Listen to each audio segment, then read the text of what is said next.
그럼 이제 버가모 교회 시대에 대해서 살펴보도록 하겠습니다. 에베소 교회는 첫사랑을 잃은 교회였었죠. 서머나 교회는 박해받는 가운데서도 여전히 충성을 다하던 교회였습니다. 그래서 이제 세 번째 우리가 살펴볼 버가모 교회는 악을 용납하고 세상과 타협하는 특징을 가진 교회였습니다. 물론 이제 1세기 당시에 소아시아에 이런 교회가 있었던 것이 사실이죠. 그런데 이제 우리가 살펴보는 것은 좀 더 영적으로, 물론 이걸 전 역사적, 교회사 2000년 전 역사적으로 적용하는 거지만 이제 영적인 적용이라고 보시면 됩니다. 이것이 역사적 적용은 아니에요.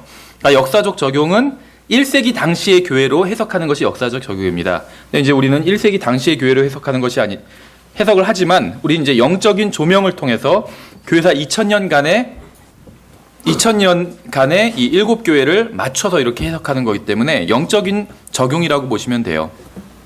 그래서 이 버가모 교회 시대는 대략 AD 300년부터 500년까지다라고 볼 수가 있습니다. 그래서 이제 중세가 시작되면 완전히 유럽이 암흑에 덮이게 되죠. 그래서 이제 다른 말로 암흑 시대라고 부릅니다. 대략 500년부터 1000년까지가 암흑 시대인데 이 버가모 교회 시대는 그 암흑 시대 이전 시대라고 보시면 돼요. 그래서 어쩌면 이 버가모 교회 시대로 인해서 그 다음 교회 시대는 완전히 500년부터는 암흑에 덮이게 되었다 이렇게 볼 수도 있습니다. 그래서 버가모 교회 시대는 대략 300년부터 500년 사이다 이렇게 보실 수가 있습니다. 이 버가모라는 말 뜻은 이제 숱한 결혼이라는 뜻이라고 볼 수가 있습니다. 그래서 우리가 첫 시간에 살펴본 것처럼 이 잘못된 교회, 그러니까 교회사에는 참된 교회와 잘못된 교회가 있다고 말씀을 드렸죠. 물론 이제 중간쯤인 교회도 있겠죠. 예전에 영화 제목 중에서도 좋은 놈, 나쁜 놈, 이상한 놈이 있었던 것처럼 좋은 교회, 나쁜 교회, 이상한 교회가 있어요. 그런데 이제 크게 봤을 땐 참된 교회, 하나님의 말씀을 믿는, 하나님의 말씀에 대해서 바른 태도를 가지고 있는, 그러니까 어느 것이 참된 것인가 아닌 것인가를 알 수 있는 것은 그러니까 어느 교회, 아니면 누군가가 참된 그리스도인인가 아닌가, 어떤 교회가 참된 교회인가 아닌가를 알 수 있는 기준은 그 사람이 믿는 어떤 교리들이 아니라 그 사람이 하나님의 말씀에 대해서 가지고 있는 태도라는 것입니다. 이런 예는 교회사에 너무나도 많이 있어요. 잘 아시는 마틴 루터 같은 사람 어떻게 평가할 수 있을까요? 물론 이제 교회사에서는 이 사람이 어느 정도 하나님의 말씀대로 한 부분도 있고 하나님의 말씀대로 하지 않은 부분도 있습니다. 그렇죠. 로마 카톨릭으로부터 나오고 다음에 사람은 믿음만으로 구원을 받는다. 다음에 바른 성경을 번역한 일, 이런 것들은 잘한 일이고 그에 비해서 어떤 유아 세례라든지 아니면 국가 교회라든지 이런 것들을 그대로 가지고 있었던 것은 잘못된 일이었겠죠. 그럼에도 불구하고 마틴 루터를 성경대로 믿는 사람이었다 이렇게 볼 수 있는 것은 루터가 가지고 하나님의 말씀에 대해서 가지고 있는 그 태도 때문이었습니다. 하나님의 말씀은 온전하다는, 완벽하다는 그 태도가 있었어요. 그런 태도를 가지고 있었어요. 그래서 언제든지 하나님의 말씀에서 자기가 깨달은 것은 그대로 실행하려고 하는 그 태도를 가지고 있었다는 것이죠. 요한 웨슬리도 마찬가지겠죠. 요한 웨슬리는 말 타고 돌아다니면서 복음을 전했어요. 그래서 많은 사람들을 예수 그리스도께로 인도하는 일을 했습니다. 그러나 요한 웨슬리도 어떤 유아 세례라든지 그런 것들, 잘못된 것을 가지고 있었다는 것이죠. 그렇지만 요한 웨슬리는 하나님의 말씀, 자기가 가지고 있는 그 하나님의 말씀이 온전하다는 그런 믿음을 가지고 있었습니다. 그래서 이 사람이 바이블 빌리버라고 부를 수 있다는 것이죠. 그래서 어떤 우리가 믿는 교리가 똑같아야지 바이블 빌리버다 이렇게 얘기하는 것이 아니라 하나님의 말씀에 대해서 바른 태도를 가지고 있다면 바이블 빌리버다 이렇게 부를 수 있다는 것이죠. 어쨌든 간에 바른 교회, 하나님을 바르게 믿고자 했던 사람과 잘못된 교회가 교회사에 계속 존재했다고 말씀을 드렸습니다. 근데 이제 이 바른 교회의 뿌리는 예수 그리스도겠죠. 예수 그리스도. 그래서 예수 그리스도라는 반석 위에 교회가 섰다고 볼 수가 있어요. 그 나중에는 교회가 타협해서 이제 거기서 잘못된 교회가 나왔는데 사실 잘못된 교회는 이제 나중에 교회가 타협해서 지금 이 버가모 교회 시대에 교회가 이제 본격적으로 타협하게 됩니다. 그러면서 이제 잘못된 교회가 나오게 됐는데 그것은 이제 외형적인 것이고 이 잘못된 교회는 사실 바빌론 종교의 영향을 받았다고 볼 수가 있어요. 이 바빌론 종교는 더 깊이 올라간다면 창세기 10장 거기서 이제 유래했다고 볼 수가 있죠. 창세기 10장의 nim롯에서 유래했다고 볼 수가 있고 더 깊이 올라간다면 가인의 종교라고 또 볼 수가 있겠죠. 그리고 더 깊이 올라간다면 그 근원엔 마귀가 있다고 볼 수가 있겠죠.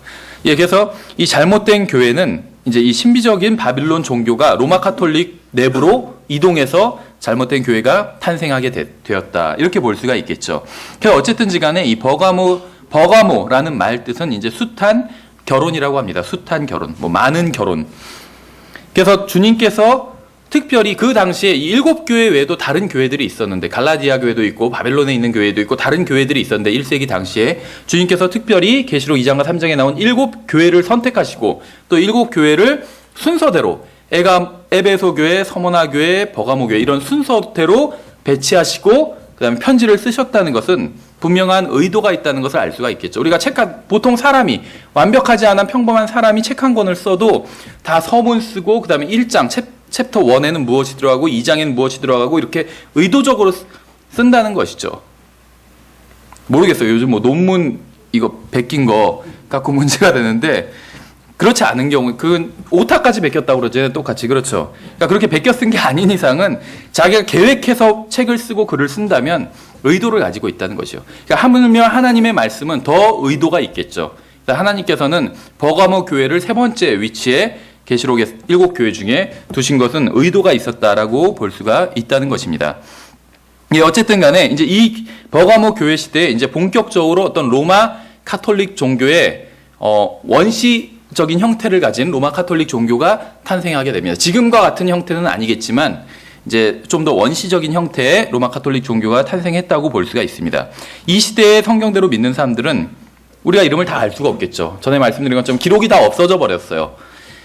근데 이제 그래도 기록을 찾아서 보면 몬타니스트 아니면 노바티안 아니면 도나티스트 이런 이름으로 불리던 사람이었습니다. 그 외에 다른 사람들이 많이 있었겠죠. 예, 그래서 이제 우리가 살펴볼 버가모 교회 시대는 악을 용납하고 이 버가모 교회는 세상과 타협하는 특징을 가진 교회예요. 그래서 교회사적으로도 많은 오류들, 많은 잘못된 것들이 이제 교회 안으로 들어오게 됩니다. 물론 이제 바르게 믿었던 사람들은 이것을 거부했지만 이제 여기서 타협해버린 사람들이 있었다는 것이죠.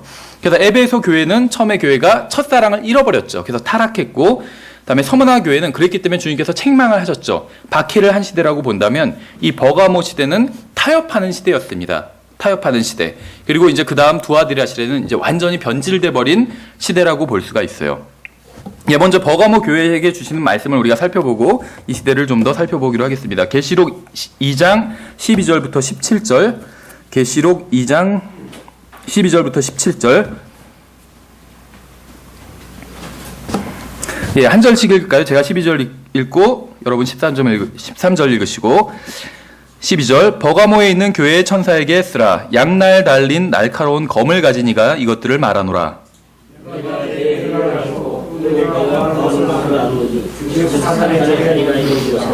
네가 나의 이름을 높게 붙잡고 네가 나의 신실한 순종자여 너희 가운데서 사람을 거해서 주를 믿는다면 나의 믿음을 믿지 아니하리고.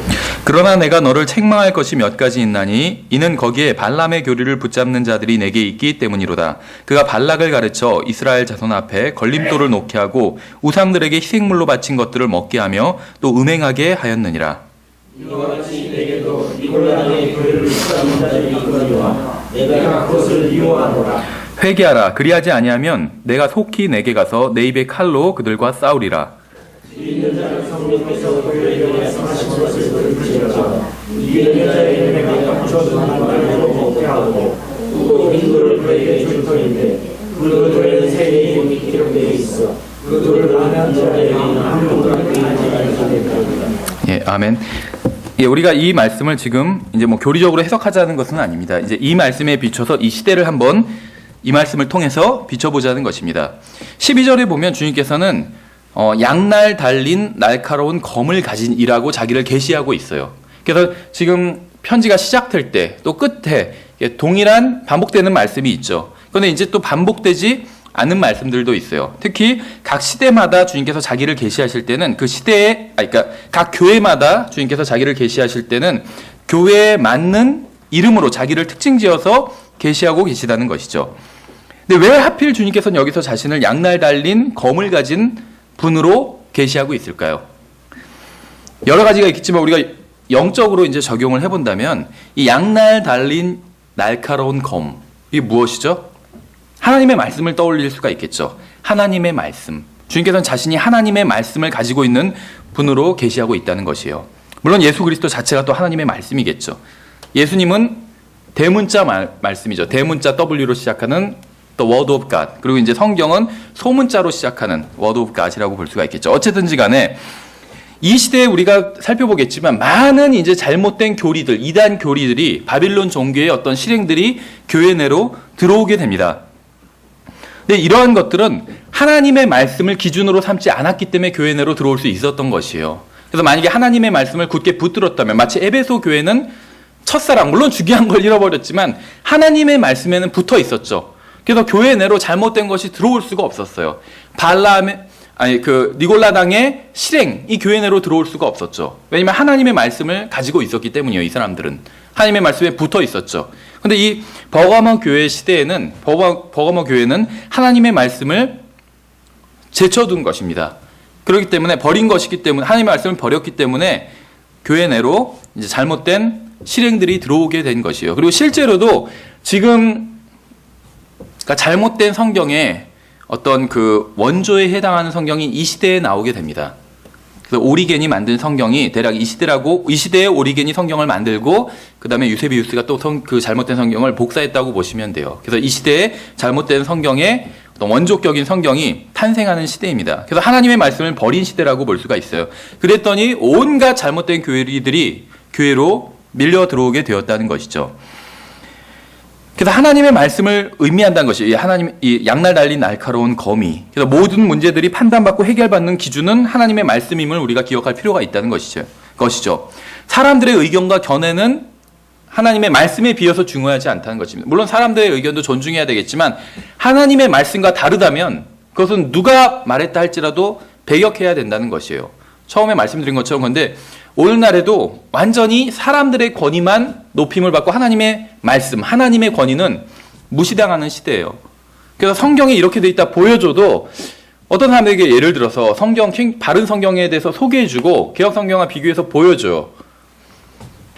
여러 가지 방법이 있겠죠. 예를 들면 예수님은 하나님인데 성경에 의하면 예수님은 하나님이죠.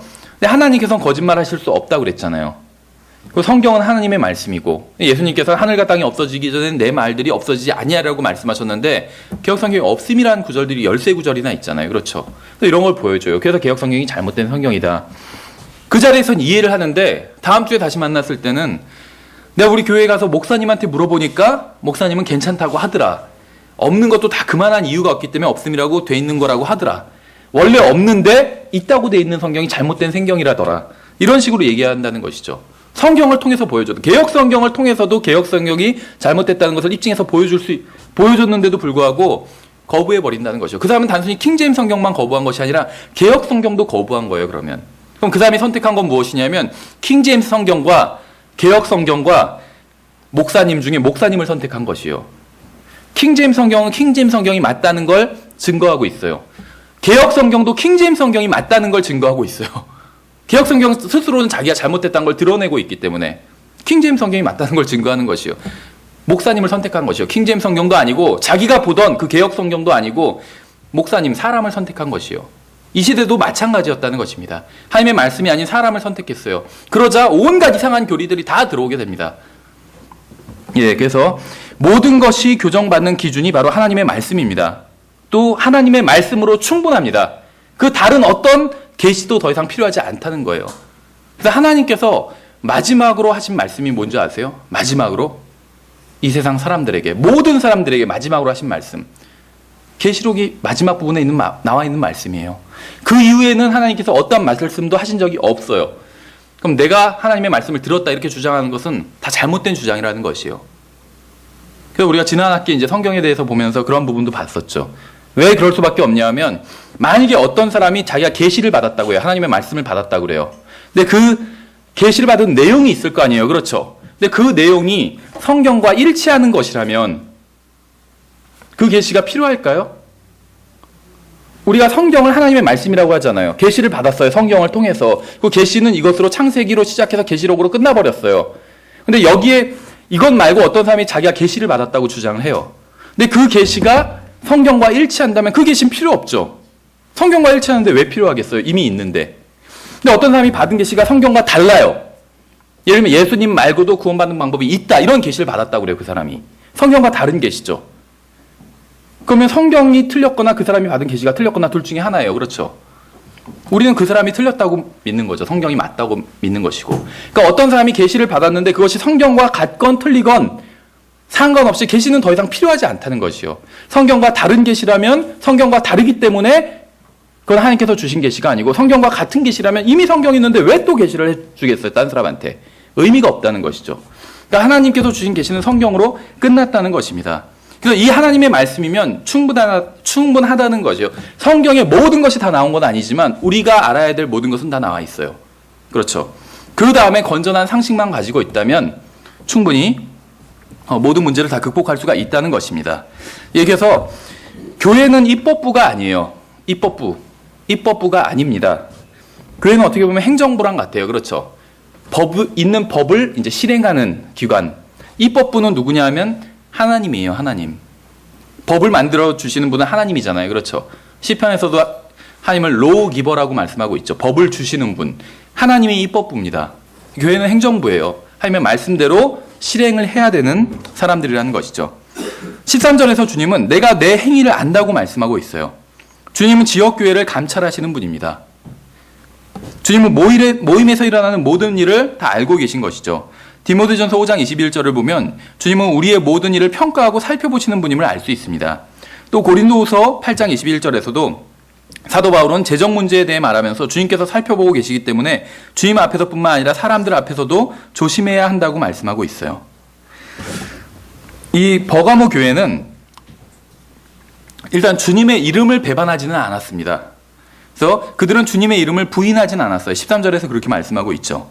또 안디바라는 사람을 공개적으로 처형함으로 이제 이 버가모 교회에 겁을 주려고 또 믿음을 떠나가게 하려고 했지만 이 사람들은 그래도 자기들이 걷던 그 충성된 길에서 돌이키지 않았다는 것이죠.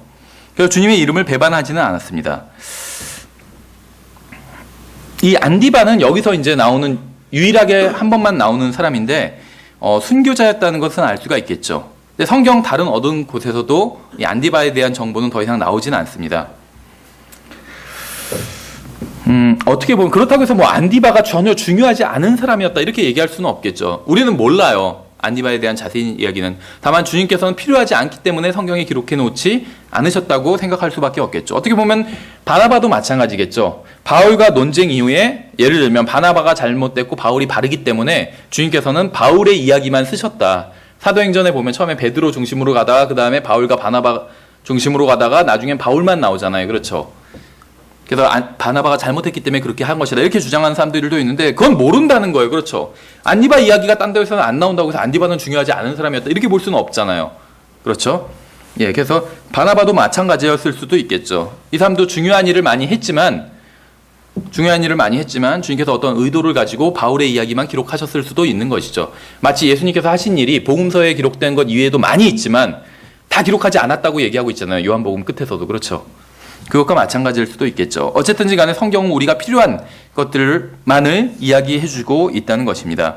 예, 이제 주님께서 책망하시는 것들이 있는데 이 발람의 교리를 지키는 자들이 있었다고 말씀하고 있어요. 발람의 교리. 그래서 앞에서는 이제 발람의 행위였는데 여기서는 이제 이것이 어떤 체계를 갖춰서 교리가 되어 버렸습니다. 발람의 교리. 이 발람의 교리는 민수기 22장부터 25장에 자세히 나와 있습니다. 발람의 교리. 우리가 다 시간이 없으니까 민수기를 다 찾아보지는 않지만 나중에 22장부터 25장을 한번 보시면 이제 발람이 어떻게 해서 이스라엘로 하여금 배교하게 했는지가 자세히 나와 있습니다. 그래서 성경에서는 이제 발람의 교리라고 말씀하고 있어요. 여기서. 그렇죠. 발람의 교리. 하나님의 백성에게 거치는 것을 놓는 것이죠. 그래서 하나님께서 그 백성을 향해서 진노하게 만드는 것. 이것이 이제 발람의 교리였고 베드로후서 2장 15절에서는 그의 길이라는 말을 하고 있어요. 그의 길. 베드로후서 2장 15절에 베드로후서 2장 15절에 그들이 바른 길을 저버리고 보솔의 아들 발람의 길을 따르며 길을 잃었도다. 그는 불의의 삭슬 사랑하였으나 이렇게 말씀하고 있죠. 발람의 길, 불의의 삭슬 사랑하는 것이요. 발람의 길은. 그러니까 지금 이 버가모 교회와 관련이 있죠. 황제가 정권을 잡고 나서 로마의 이제 일종의 국교로 기독교를 공인하게 됩니다. 그리고 그것을 따르는 사람들에겐 이제 금전적인 보상을 해줘요. 따르지 않고 협력하지 않는 사람들은 박해하게 되는 것이죠. 그래서 불의의 길, 불의의 삭슬을 사랑했다고 그랬잖아요. 발람의 교리와 관련이 있겠죠. 또 발람의 잘못이라는 말도 나옵니다. 유다서 11절에 그들에게 화가 있을지어다. 그들이 가인의 길로 갔으며 대가를 바라고 발람의 잘못을 따라 탐욕을 내며 달려갔고, 발람의 잘못이 탐욕과 관련이 있죠. 또 고라의 반역 가운데서 멸망하였도다. 좀 놀랍지 않으세요? 이 유다서 11절을 보면 가인의 길이라는 게 있어요. 하나님께서는 어떤 길을 가인의 길이라고 부르세요. 그렇죠? 왜 구약 성경 보면, 역사서를 보면 이스라엘 초대왕 사울, 두 번째 왕 다윗, 세 번째 왕 솔로몬, 이때까지는 이제 이스라엘이 번창하게 되다가 이제 그 다음부터 네 번째 왕부터는 북왕국 이스라엘과 남왕국 유다로 갈라지게 되죠. 그러면서 이제 그 세력이 그걸 조금씩 잃게 됩니다. 그래서 이제 그 이후에 유다 왕들 중에선 선한 왕도 있었고 악한 왕도 있었죠. 근데 이스라엘 왕들은 기본적으로 다 악한 왕들이었어요. 하나님 보시기에. 근데 하나님께서 어떤 기준으로 삼으시는 게 무엇이냐면 여로보암을 기준으로 삼으시죠. 그래서 여로보암의 길들로 갔도다, 이런 식으로 평가를 하시죠. 하나님께서 부르시는 그러니까는 뭐라고 하죠? 네이밍 한다고 그러죠. 명칭을 정하는 것. 근데 가인의 길로 갔대요. 어떤 사람들이. 그 다음에 어떤 사람들이 또 발람의 잘못을 따라갔다고 그러고, 또 고라의 반역, 이렇게 부르시고 있어요. 그냥 반역이라고 하면 되는데 고라의 반역, 꼭 이런 식으로 부르시는 것이요. 그래서 왜 예전에 아시는지 모르겠지만 이 스펄전 목사라고 있어서 100년 전에, 그 사람이 영국의 이제 목사인데 침례교 목사입니다. 근데 이 스펄전이 목회를 할 때는 스펄전의 교회가 가장 큰 교회였어요. 전 세계에서. 그 굉장히 이제 사회적으로도 영향력이 많이 있었습니다. 설교를 굉장히 잘하는 사람으로 유명했어요. 그래서 역사상 가장 설교를 잘하는 사람 꼽으라면 스펄전을 꼽을 정도로 설교의 황제다 막 이렇게 불렀었습니다. 이 스펄전의 설교를 통해서 또 많은 사람들이 영향을 받았어요. 그래서 영국 이제 스펄전이 설교할 때, 살아있을 때 그 수상이 글래드스톤이라는 사람이었습니다. 굉장히 이제 영국 역사에서 유명한 수상이에요. 근데 이 사람도 스펄전한테 자문을 구할 정도로 영향력이 큰 사람이었습니다. 그래서 스펄전이 굉장히 이제 긍정적인 면이 많이 있어요. 훌륭한 사람이고 기본적으로 훌륭한 정말 설교자입니다. 근데 이제 이 사람의 문제가 무엇이었냐면 여러 가지가 있었겠지만 담배를 폈어요. 이 사람은, 스펄전은. 그래서 그 당시에 이제 영국에서 가장 유명한 목사 스펄전 담배를 폈고, 또 미국에서도 드와이트 탈메지라는 목사님이 있었는데 이분도 담배를 폈었어요. 지금 같은 담배는 아니고 이렇게 파이프 담배. 그래서 지금도 스펄전 설교 전집이나 아니면 스펄전 책 같은 거에서 표지 사진을 이제 스펄전 얼굴을 실어 놓는데 담배 딱 그 파이프를 물고 있는 사진을 실어 놓을 때도 있어요. 평생 담배를 폈는데 스펄전은 그것이 잘못이라고 생각한 적이 없어요. 담배를 피는 것이. 왜냐면 성경에 없기 때문에. 성경에서 담배 피지 말지니라 이런 말씀 없잖아요. 술에 대해서는 있죠. 술 마시지, 쳐다도 보지 말랐어요. 술은. 그렇죠. 근데 담배에 대한 말씀은 없잖아요. 그래서 담배 피면서 막 기도하고 설교문 작성하고 그랬었어요. 스펄전은. 탈메지도 마찬가지였고. 그런데 이제 스펄전이 죽기 한 6개월 전에 담배를 끊게 됩니다. 어떤 계기가 있었냐면 이제 다운타운에 산책을 갔는데, 이제 상점가 있는 데로 산책을 갔는데 딱 보니까 자기가 즐겨 피던 담배가 있더래요. 어느 상점에. 근데 이제 광고를 어떻게 해놨냐면 스펄전이 즐겨 피는 담배, 이렇게 해서 광고를 해놨더래요. 근데 맞는 말이에요. 자기가 즐겨 피던 담배예요, 그것이. 근데 그걸 딱 보니까 아차 싶은 거예요. 그래서 자기의 이름이 담배와 연관 지어서 스펄전 담배 이런 식으로 후세에 남기를 원하지 않는다, 이렇게 생각을 했대요. 스펄전이 즐겨 피는 담배. 여기서 나온 것처럼 고라의 반역, 가인의 길, 발람의 잘못. 하나님께서 어떤 특정한 죄를 어떤 사람 이름과 연관시켜서 이렇게 말씀하시는 거예요. 그렇죠. 그래서 스펄전이 그걸 보고 충격을 받아서 자기의 이름이 복음과 관련되든지 하나님의 말씀이랑 관련되든지 이렇게 해서 알려지면 좋은데 담배와 연관돼서 알려지고 있는 거예요. 그래서 거기에 충격을 받아서 바로 다 화로 속에 집어 던졌다고 그래요. 그러니까 담배가 악한 것이라고 생각하지는 않지만 자기가 그걸로 유명하다는 것에 대해서 충격을 받은 거죠. 담배 피는 설교자로 유명하다는 것에 대해서. 그래서 이제 담배를 끊고 6개월 후에 하늘나라로 갔다고 합니다. 어쨌든지 간에 다 죄가 이제 사람들마다 다른 죄를 짓고 있죠. 서로가 익숙하고 또 잘 짓는 죄가 있어요. 그렇죠? 자주 짓고 잘 짓는 죄가 있어요. 근데 모르겠어요. 성경에는 없지만 하나님께서 혹시 어떤 특정한 죄를 누구의 죄 이렇게 부르시지는 않는지, 누구의 길, 그렇죠? 그렇게 이름을 붙인다면 어떤 죄, 여러분의 이름은 어떤 죄와 관련돼서 붙일 것 같아요? 그런 게 있을 것 같아요. 어쨌든지 간에 이제 이 발라함의 교리, 이것은 이제 잘못된 교리죠. 이 발라함의 교리를 따르고 또 허용을 했습니다. 이 시대에는. 그래서 대부분은 주님의 진리를 붙들고 있었지만 일부가 악한 교리를 가지고 있는 것을 용납했던 것이죠. 발락, 이교도 왕이죠. 발락은 발람을 불러서 이스라엘을 민족을 저주하려고 했지만 하나님의 백성을 저주할 수 없다는 것을 알고 다른 방법을 이제 찾게 된 것이죠. 우회한 것이죠. 그것은 이스라엘 민족으로 하여금 모압 민족과 결혼하게 해서 우상 숭배를 하게 하고 부도덕한 일을 저지르게 했던 것입니다. 그렇죠. 그래서 구약 성경에서는 이교도와 결혼하는 것을 철저하게 금하고 있습니다. 그래서 막 나중에 다시 어떤 구약 시대에 이제 종교 부흥을 대각성 운동이 일어나게 되잖아요. 그때 이미 이교도와 결혼한 사람들조차도 막 부인을 내보내라고 하잖아요. 그렇죠. 근데 이제 이것을 그대로 신약 성경에 적용할 수는 없어요. 근데 그 신약 성경을 가만히 보면 이제 결혼에 대해서 말씀하시는 것을 보면 구원받은 사람과 결혼해야 된다 이런 말씀은 없어요. 그렇지 않아요? 예전에는 그런 말씀이 있다고 생각했어요. 다른 책들을 보면 다 그렇게 나와 있거든요. 결혼에 대한 이제 뭐 책 그런 걸 보면. 근데 신약 성경에는 없어요.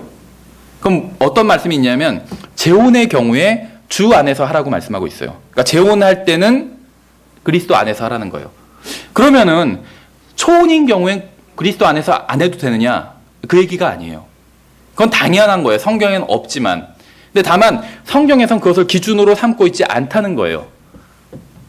결혼을 하는 데 있어서 상대방이 그리스도인인지 아닌지 이걸 기준으로 삼고 있지 않다는 거예요. 그럼 성경의 기준은 무엇이냐면 그거보다도 훨씬 더 뛰어난 거예요. 뛰어난 것. 직접적으로 말 수는 없지만 성경에서 말씀하시는 내용은 뭐냐면 어떤 사람을 선택할 때, 이제 배우자로 선택할 때 그 사람이 하나님을 사랑하는 사람인지 그것이 기준이 되어야 된다는 것이요. 하나님을 사랑하는 것. 이것이 기준이 돼야 된다는 것이죠. 절대로 그리스도인 기준을 낮춰서는 안 돼요. 그리스도인이라는 것, 그러니까 다시 말하면 구원받았다는 것, 이것은 아무것도 아닐 수 있어요. 죽어서 하늘나라에 간다는 것 빼고 그것만 빼면 아무것도 아니에요. 구원받았다는 것. 구원받아도 살인하고 도둑질하고 간음하고 다 해요. 그렇죠. 신문 기사 읽어보세요. 심지어 교회 목사가 그런 일도 굉장히 많이 나죠. 물론 구원 안 받았을 수도 있어요. 그 사람들이. 근데 구원 받고도 그럴 수도 있어요. 제가 아는 것만 해도 킹제임스 성경을 믿는 목사님 중에서도 간음하거나 어떤 그와 비슷한 죄를 지은 분이 2명이에요. 2명. 어떤 미국 목사, 제가 그 글을 굉장히 자주 읽던 목사님 중에서 한 분도 킹제임스 성경 믿는 분이에요. 어떤 그러한 범죄로 인해서 감옥에 갔어요. 그래서 홈페이지가 다 없어져 버리고 교회도 완전히 난리가 난 적이 있어요. 몇 년 전에.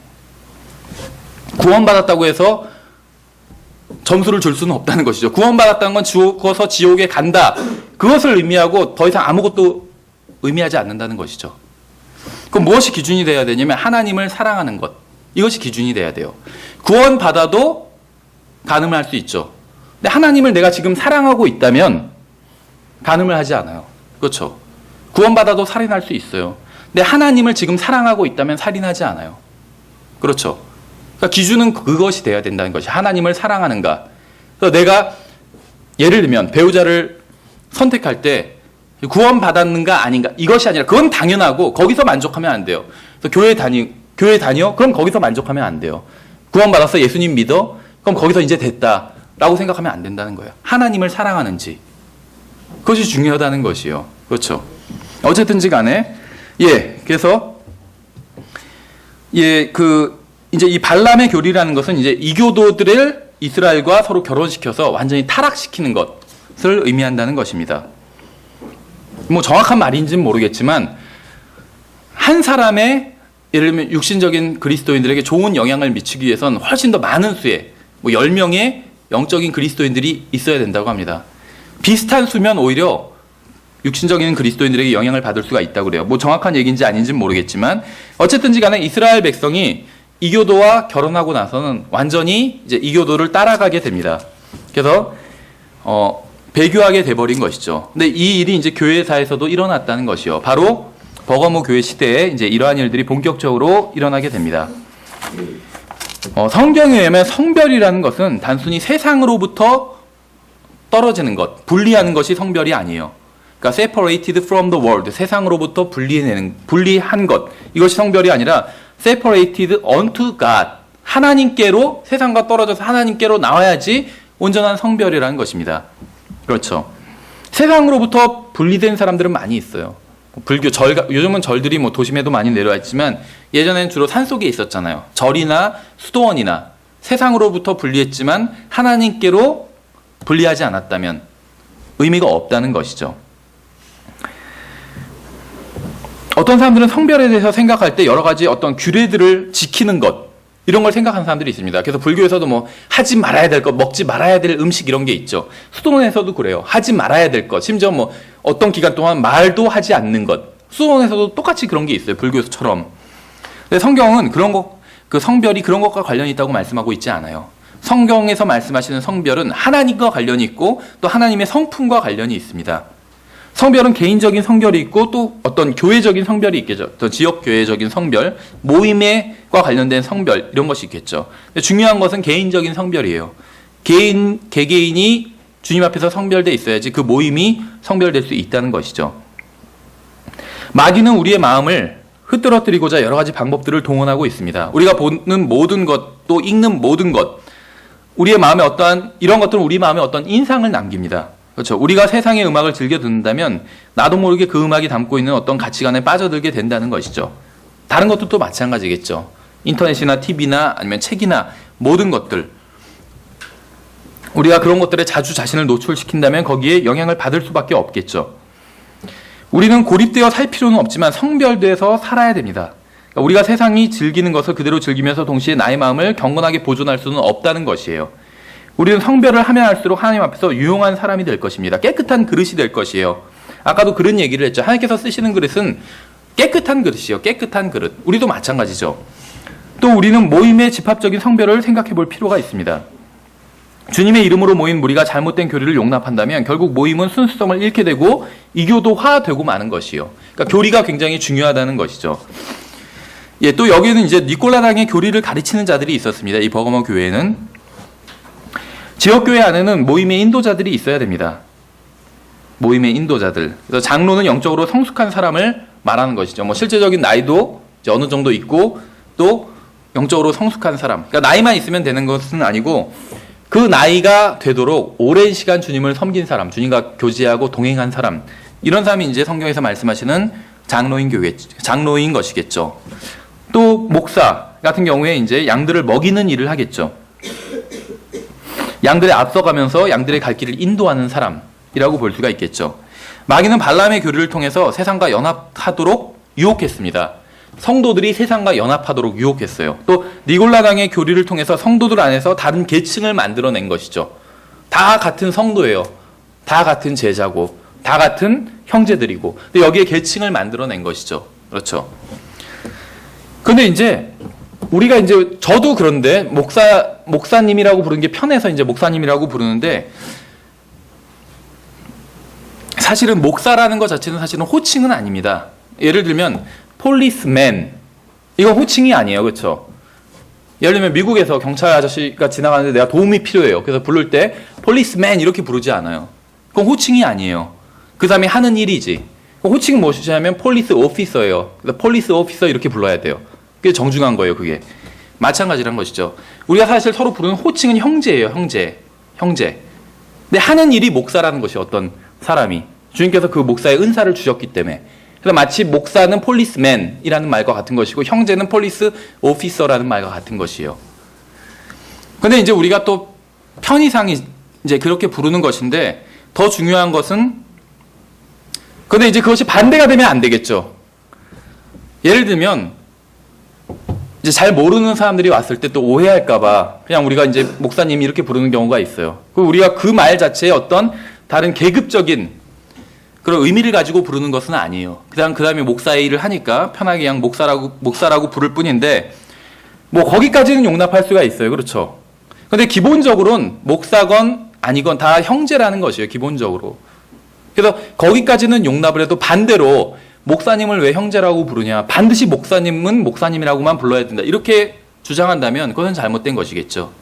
기본적으로 부르는 호칭은 형제예요. 형제. 그래서 그 형제라고 부르는 것을 금하면 안 돼요.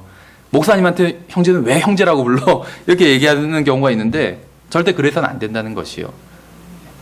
기본적으로 형제이기 때문에 주님께서도 형제라고 부르는 것을 부끄러워하지 않으셨는데, 형제보다 더 훌륭한 칭호는 없어요. 우리가 서로 부를 수 있는 최고의 칭호가 형제라는 것입니다. 근데 이제 그렇다고 해서 어떤 사람 목사님이라고 부른다고 해서 그걸 판단하면 안 된다는 것이요. 그렇지만 만약에 어떤 사람이 나와서 목사님은 절대로 형제라고 부르면 안 된다, 이렇게 주장을 한다면, 그리고 그것을 가르치려 든다면 그것은 정정해야 되겠죠. 잘못된 교리이기 때문에. 그러나 우리가 다른 사람을 함부로 판단하면 안 되겠죠. 어쨌든 간에, 그래서 이 니골라당의 교리를 통해서 이제 성도들 안에 어떤 계급을 만들어낸 것이죠. 그 발람의 교리를 통해서 성도들 안에 잘못된 교리, 또 이교도들의 실행을 들여온 것입니다. 또 14절에서 이제 이기는 자에 관련된 말씀을 하고 있는데, 여기서 우리가 이제 어떤 교리적인 것들은 보지는 않겠습니다. 그래서 어떤 새 이름에 대해서도 말씀하고 있죠. 그래서 성경에 보면 야곱을 이스라엘이라고 부르셨고, 또 사레를 사라라고 부르셨고, 아브라함을 아브라함이라고 부르셨어요. 그래서 이름은 분명히 하나님께서 부르시는 이 이름은 어떤 성도들의 어떤 삶, 또 성도들과 관련이 분명히 있는 것이 사실인 것 같습니다. 그 버가모 교회 시대에 이제 요약의 버가모 교회 시대 자체에 대해서 이제 좀 살펴보기로 하겠습니다. 이 초기 기독교는 숱한 박해를 받았습니다. 기독교가 시작하자마자 박해를 받았죠. 사도행전에 보면 박해를 받은 것을 볼 수가 있어요. 그래서 우리 주 예수 그리스도께서 십자가에 달려 돌아가신 것처럼 우리 앞에 있던 믿음의 선배들도 자신들의 피로써 믿음을 확증했던 것이죠. 그러나 참된 교회는 이러한 박해에도 불구하고 점점 더 강성해지게 되었습니다. 마귀는 박해로는 교회를 없앨 수 없다는 사실을 깨닫게 되었죠. 그래서 마귀는 이제 타협안을 내놓기 시작한 것입니다. 그래서 이제 2세기 이후로 교회는 그 순수성을 약간씩 잃어버리게 됩니다. 그래서 이제 이교도들과 타협하게 돼요. 이 버가모 교회 시대, 이제 300년 이후에는 이제 이러한 일들이 좀 더 본격적으로 일어나게 됩니다.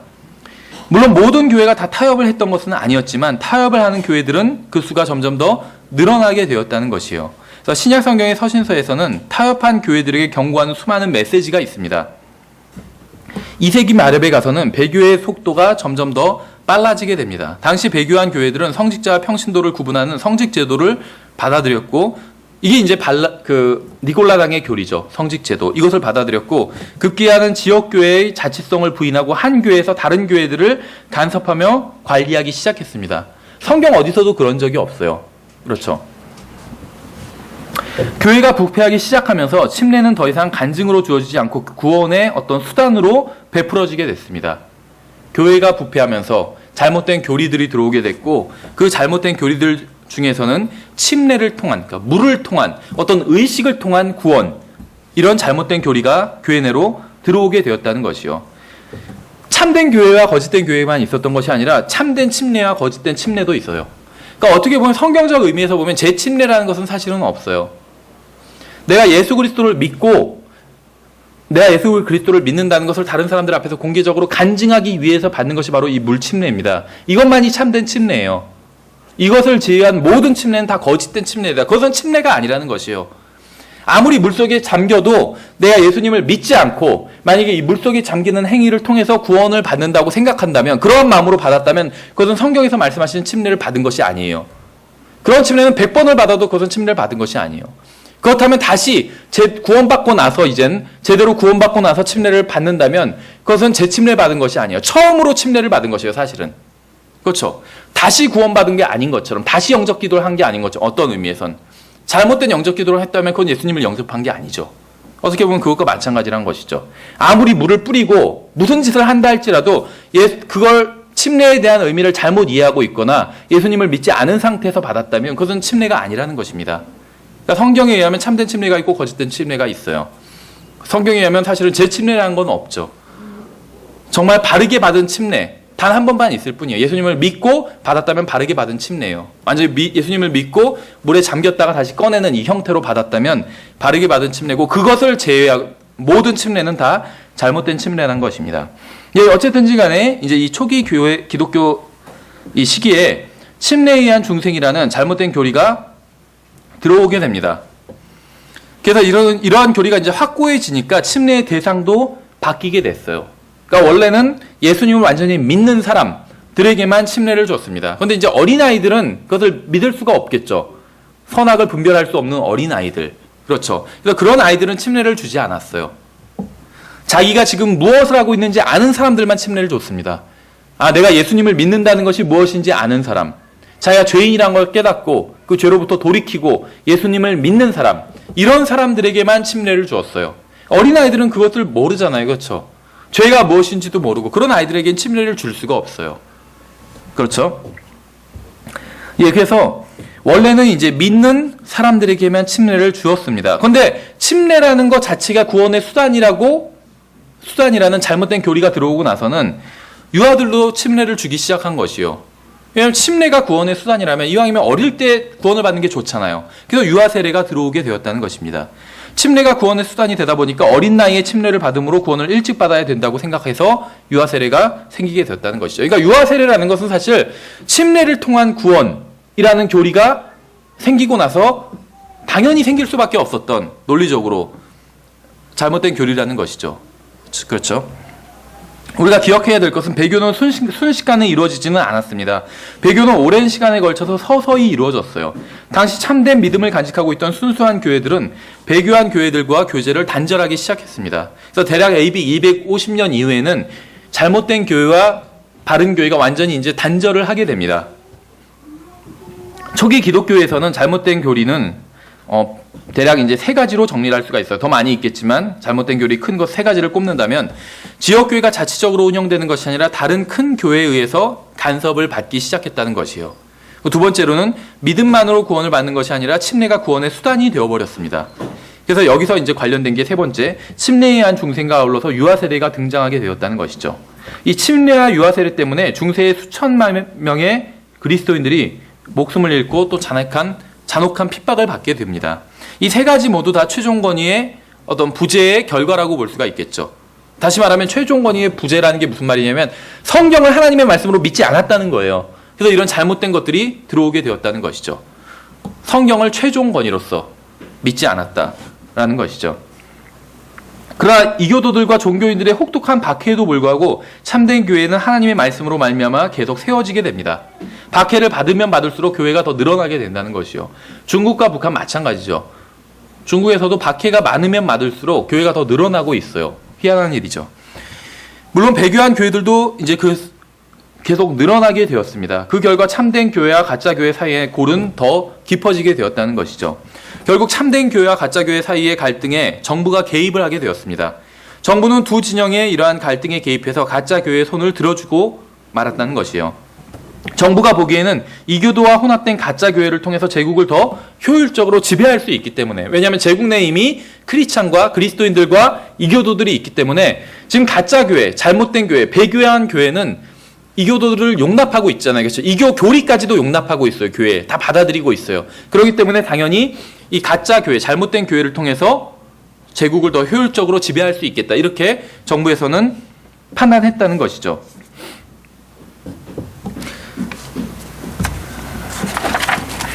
그래서 303년에는 교회를 박해하는 공식적인 법률이 제정됩니다. 처음으로 303년에 교회를 박해하는 공식적인 법률이 제정이 돼요. 그럼 그전에도 박해가 많이 있었잖아요. 그렇죠? 그전에 있었던 박해는 무엇이냐면 법령 없이 박해한 것이에요. 그냥 법령 없이 어떤 정부의 묵인하에. 그래서 과거에 70년대에 그랬대잖아요. 스페인 같은 경우에도 거리에서 성경을 나눠주고 복음을 전하고 하면 카톨릭 신자들이 와서 성경을 다 뺏어서 그 앞에서 불태워버린대잖아요. 그러면서 경고한대잖아요. 다음번엔 너라고. 지금은 이 책을 태우지만, 성경을 태우지만 다음번엔 너를 태울 거라고. 그럼 경찰관이 옆에 와서 보고 있대요. 그냥 생각해보세요. 성경이 내 사유 재산이잖아요. 근데 그걸 뺏어서 불태우고 있어요. 누군가. 근데 경찰이 그걸 보고 있어요. 왜냐하면 경찰도 카톨릭이거든요. 용납한 거죠. 그러니까 이 303년 이전에는 이런 식의 박해였던 것이요. 박해를 해도 정부에서는 용납하고 있었던 것이요. 근데 이제 이때 갈레리우스라는 황제였는데 이 303년에 이제 공식적인 박해 법령을 제정하게 된 것입니다. 그래서 이제는 합법적으로 박해를 할 수 있게 된 것이 교회를. 그전에는 이제 정부의 무기나에 박해를 했는데, 근데 이제 311년, 8년 후에 311년에 다시 이 법률이 이제 무효화돼서 이제 다시 교회가 어느 정도는 복음을 전할 수 있게 되었다고 합니다. 근데 이제 결국 313년에 콘스탄틴에 의해서 기독교가 로마의 국교로 지정되게 돼요. 이 313년이 콘스탄틴이 이제 황제로 즉위하게 된 해입니다. 그래서 이때 이제 콘스탄틴이 황제가 되면서 기독교를 아예 로마의 국교로 지정해 버린 것이요. 이제 복음을 전해도 된다 이 정도가 아니라 아예 로마의 국교는 기독교다 이렇게 못을 박아 버리게 된 것이죠. 근데 사실은 이것은 이제 겉으로 봤을 때 로마의 종교가 기독교가 됐다, 제국의 종교가 기독교가 됐다 이렇게 볼 수 있겠지만 이것은 마귀의 연막 작전에 불과한 것을 우리는 알 수 있겠죠. 313년에 기독교가 공인되기 위해 교회 회의가 소집되었는데 이때 본격적인 교권 제도가 도입되게 됩니다. 이 교권 제도로 말미암아 지상교회 수장이 생기게 되었고 결국 교단 제도가 탄생하게 되었다고 볼 수가 있겠죠. 그러니까 교단 제도가 이때부터 시작되었다고 볼 수가 있어요. 그럼 이때 이제 교회의 수장이 누구였냐 하면 황제였다고 볼 수가 있겠죠. 황제.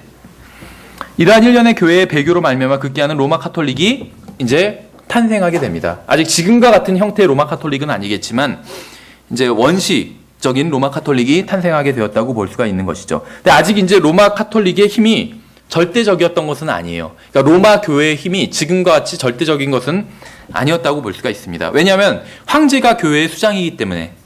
지금은 로마의 감독이 교회의 수장이잖아요. 그렇죠? 카톨릭 교회의 수장인데 이때는 로마의 교황이 이 교회의 수장이 될 수가 없었어요. 로마의 그 주교가 교회의 수장이 될 수가 없었습니다. 아직 황제가 교회의 수장이었기 때문에. 왜냐하면 서쪽엔 로마가 있었고 큰 도시가, 동쪽에는 이제 콘스탄티노플이 있었습니다. 근데 황제는 어디 있었냐면 콘스탄티노플에 있었어요. 그래서 콘스탄티노플도 굉장히 큰 도시였는데 이 콘스탄티노플의 주교가 힘을 발휘할 수 없었다는 것이죠. 왜냐하면 황제 때문에, 황제랑 한 도시에 살고 있으니까. 근데 서쪽에 있던 로마는 황제가 그만큼 멀리 있었기 때문에 이제 교회의 힘을 키울 수가 있었다는 것이죠. 어떤 정치적인 면에 있어서 그렇다는 것입니다. 예, 그래서 나중에 이제 AD 380년, 그러니까 313년에 기독교가 완전히 공인되고 로마의 제국 종교가 돼버리는 것이고 380년에는 데오도시우스라는 황제였었는데 이땐 다른 종교는 다 금지시켜버리게 됩니다. 그러니까 기독교가 로마의 종교만 될 뿐만 아니라 다른 종교를 하면, 다른 종교를 믿으면 그것은 이제 불법을 행하는 것이요. 감옥에 가야 된다는 것이죠. 교회 배교가 한창 진행되고 있을 때에도 신약 성경에 충실하면서 교회의 순수성을 유지하고 있던 참 교회들은 계속해서 존재해 왔습니다. 이러한 그리스도인들은 교황의 권위를 무시했어요. 배교한 교회는 그 안에 그 교단 안에서, 그 종교 체계 안에서 교권 다툼을 벌였고 결국 동방과 서방으로 나뉘게 되었습니다. 나중에는 동방에 있는 동방교회는 콘스탄티노플을 중심으로 해서 러시아 정교가 되었고 서방교회는 이제 로마 카톨릭이 된 것이죠. 로마를 중심으로 해서 로마 카톨릭이 된 것이죠. 이 그리스 정교와 로마 카톨릭은 거의 비슷하다고 보시면 돼요. 거의 쌍둥이라고 보시면 됩니다. 근데 이제 다른 점이 조금 있는데 이제 그 다른 점, 가장 큰 점은 이 성상을 믿지 않는다는 것이요. 성상을 숭배하지 않는다는 것이요. 그리스 정교는 성상, 어떤 형상, 성모 마리아상, 성 요셉상, 성 바울상, 이런 성상, 이런 것들을 숭배하지 않는다는 것이요. 그리스 정교는. 근데 그 외엔 다 똑같다고 보시면 됩니다. 로마 카톨릭과 기본적으로. 이 콘스탄티노플이라는 말 뜻은 무엇이냐면 City of Constantine이라는 뜻이에요. 그래서 콘스탄틴이 황제가 되고 나서 그 도시 이름을 이제 이 콘스탄티노플을 수도로 삼고 이 도시의 이름을 자신의 도시, 콘스탄틴의 도시다 이렇게 붙인 것이죠. 그게 바로 콘스탄티노플이란 말입니다. 이 콘스탄티노플이 지금 어딘지 아세요? 콘스탄티노플? 이스탄불이에요. 이스탄불. 콘스탄티노플이. 예, 그래서 교권 제도가 형성되기 전에 참된 교회는 이교도들에 의해서 박해를 받았습니다. 로마 제국에 의해서 박해를 받았죠. 로마 제국은 이 313년 이전에는 로마의 여러 신들을 섬기는 이교 국가였었죠. 로마는. 그래서 이 이교도들에 의해서 박해를 받았습니다. 그러나 교권제도가 성립하고 나서는 참된 교회는 자기들이 그리스도인이라고 주장하는 로마 카톨릭과 그리스 정교회 같은 이교도들에 의해서 박해를 받게 되었습니다. 똑같이 이교도예요, 사실은. 기독교가 공인되기 전에도 이교도였고 기독교가 공인되고 난 이후에도 이교도예요. 그런데 이제는 그 이교도들이 자기들을 그리스도인이라고 부른다는 것이죠. 근데 실행하는 것, 믿는 것은 똑같이 이교도예요. 다이아나를 섬겼는데 오늘부터 마리아를 섬길 뿐이에요. 이름만 바뀌었을 뿐이에요. 똑같다는 것이죠. 그렇죠. 유아들에게 세례를 주는 교류로 말미암아 배교한 교회에는 거듭나지 않은 사람들이 가득 차게 되었습니다. 유아들에게 세례를 주는 것, 물침례를 통한 구원. 물에 사람을 한번 담갔다 빼면 구원받는다는 것이요. 근데 물에 그렇게 하는 것이 번거로우니까 이제 물을 뿌리기 시작한 것이죠. 그래서 사람에게 물을 뿌리면 구원받는다는 것이요. 근데 구원은 어렸을 때 받는 게 좋으니까 아예 유아들한테 물을 뿌려버리기 시작한 것이죠. 근데 성경에 의하면 그런 식으로는 누구도 구원받을 수가 없어요. 그렇죠. 그래서 결국에는 전혀 구원받지 못한 사람, 다시 말하면 전혀 거듭나지 못한 사람, 이런 사람들로 교회가 가득 이제 채워지게 된 것입니다. 처음에 배교한 교회도 거듭난 사람이 있었겠죠. 거듭난 사람도 배교하잖아요. 그렇죠. 배교한 교회, 잘못된 교회 내에도 구원받은 사람들이 있었어요. 다만 이 사람들은 타협한 그리스도인들이었을 뿐이에요. 구원은 받았지만 타협했을 뿐이에요. 근데 이 타협한 교회가 이제 황제의 제안을 받아들이고 제국의 종교가 돼버린 것이죠. 그러면서 이제 이 교회 안에는 거듭나지 않은 사람들이 많이 생기게 되었다는 것입니다. 교회의 회원을 받아들이는 방법이 예수 그리스도를 믿느냐 아니냐로 결정되는 것이 아니라 유아세를 받았느냐 안 받았느냐로 결정되면서 거듭나지 않은 사람들이 교회 내에 많이 생기게 되었다는 것이요. 생각해 보세요. 종교개혁이 우리가 나중에 보겠지만 절반의 성공이라고 말씀을 드렸죠. 다시 말하면 절반은 실패한 거예요. 처음엔 개혁을 하려고 했는데, 그래서 리포메이션이라고 부르잖아요. 종교개혁, 리포메이션. 개혁을 하려고 했는데 결국 남은 이름은 프로테스탄트. 이걸 우리가 이제 개신교라고 번역하지만 프로테스탄트, 항의하는 자들이란 말이잖아요. 개혁과 항의는 엄청난 차이죠. 개혁은 다 바꿨다는 것이에요. 항의는 그냥 항의한 것이에요. 어디 항의 방문했다.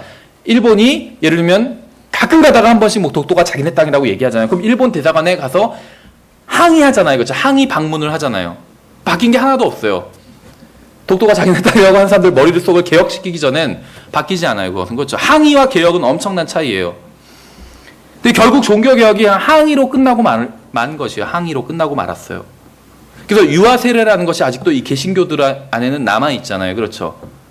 이 유아세례라는 것은 왜 이것이 사악한 교리냐 면 여러 가지 이유가 있겠지만 교회를 거듭나지 않은 사람들을 교회 안에 머무르게 하기 때문에, 물론 구원받지 않은 사람이 교회에 와야겠지만 거듭나지 않은 사람을 교회의 멤버로 받아들이기 때문에 구원받지 않은 사람이 이 교회에 올 수 있겠죠. 근데 구원받지 않은 사람은 교회의 멤버가 될 수가 없어요. 교회의 회원이 될 수가 없어요. 물론 자기도 구원받았다고 거짓말하고 그럼 우린 받아줄 수밖에 없겠지만 하나님이 보실 땐 그 사람은 교회 회원이 아니죠. 지역교회의 회원이 아니에요. 그런데 유아세례를 통해서 교회의 회원이 되는 방법이 열려버렸다는 것이에요. 거듭나지 않고도. 그러니까 교회는 결국 구원받지 않은 사람들이 가득 차게 되어버렸다는 것이죠. 그럼 그 교회는 구원받지 않은 사람들의 방법대로 흘러가게 되는 것이죠. 예, 그래서 결국 그 유아세례로 말미암아 교회는 거듭나지 않은 사람들이 가득 차게 됐습니다. 물론 이제 이것은 참된 교회가 아닌 잘못된 교회, 타락한 교회를 말하는 것이죠. 결국 교회라는 이름과 그리스도인이라는 이름은 제국의 힘을 등에 업고 등장한 로마 카톨릭이 차지해버리게 되고 참된 교회는 그 이름을 빼앗기고 다른 이단적인 이름으로 불리게 되었다는 것입니다.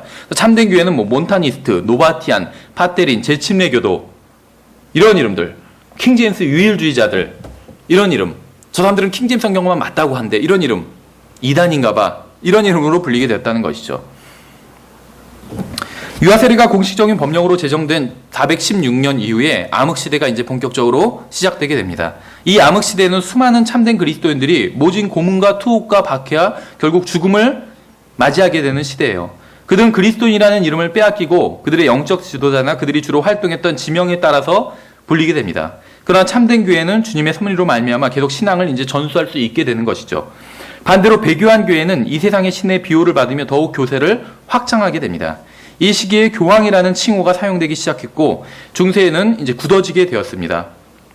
교황이란 칭호, 이게 어디서 온 것인 줄 아세요? 로마 제국이 껍질만 바꾼 것이 로마 카톨릭 교회입니다. 이 교황이란 제도도 로마 제국에서 온 것이요. 로마 제국의 수장은 황제였죠. 이 황제를 뭐라고 부르냐면 이제 그 황제가, 그러니까는 로마 교회의 수장이 교황인 것처럼 황제는 로마 제국의 수장이었는데 당시의 로마 제국은 정치적인 면과 종교적인 면이 같이 있었어요. 로마 제국이니까 당연히 정치적인 어떤 면이 있었겠죠. 그런데 로마 제국의 황제는 황제인 동시에 신으로 추앙을 받았습니다. 그러니까 종교적인 면도 가지고 있었다는 것이죠. 그러니까 황제는 정치 지도자면서 동시에 종교 지도자였던 것이죠. 이교도들, 로마의 여러 신들, 그것을 섬기는 제사장이면서 그 자신이 신의 존재로 추앙을 받았다는 것이요. 마치 지금 교황이 그런 것처럼. 그래서 최고 승원장이라고 또 불렀습니다. 황제를 최고 승원장. 발음이 정확한지는 모르겠는데 뭐 폰티펙스 막시무스 이렇게 불렀다고 해요. 이것이 최고 승원장이라는 의미가 있다고 합니다. 그래서 계속 이제 황제가 이 칭호를 사용했어요. 최고 승원장. 그런데 이제 313년에 이 기독교를 로마 제국의 종교로 공인하게 되잖아요. 그래서 366년에 그라티안이라는 황제는 이것을 이 최고 승원장이라는 호칭 자체를 거부했다고 합니다. 왜였을까요? 이 사람은 그리스도인이었대요. 그러니까 형식적으로 기독교를 믿는 제국이었지만 진짜 그리스도인도 나타났던 것이죠. 황제 중에 한 명은 가끔 가다가 이렇게. 근데 어쨌든지 간에 378년에는 로마 교회의 감독이 이 칭호를 가져가게 되었다고 합니다. 그래서 폰티프라는 칭호를 썼다고 그래요. 폰티프. 그러니까 폰티펙스 막시무스, 여기서 나온 칭호인데 폰티프라는 칭호. 이 폰티프라는 말 뜻이 무엇이냐면 father라는 뜻이에요. father. 포프라는 뜻이에요. 포프. 우리 교황을 포프라고 하죠. 포프. 이 포프라는 말의 의미는 무엇이냐면 father라는 칭호예요. father라는 칭호. 교황 성하 그렇게 부르죠. 거룩한 아버지라고 부른 거예요. 교황을. 근데 성경에 의하면 거룩한 아버지가 누구죠? 예수 그리스도잖아요. 그렇죠. 거룩한 아버지는 하나님 아버지잖아요. 그렇죠.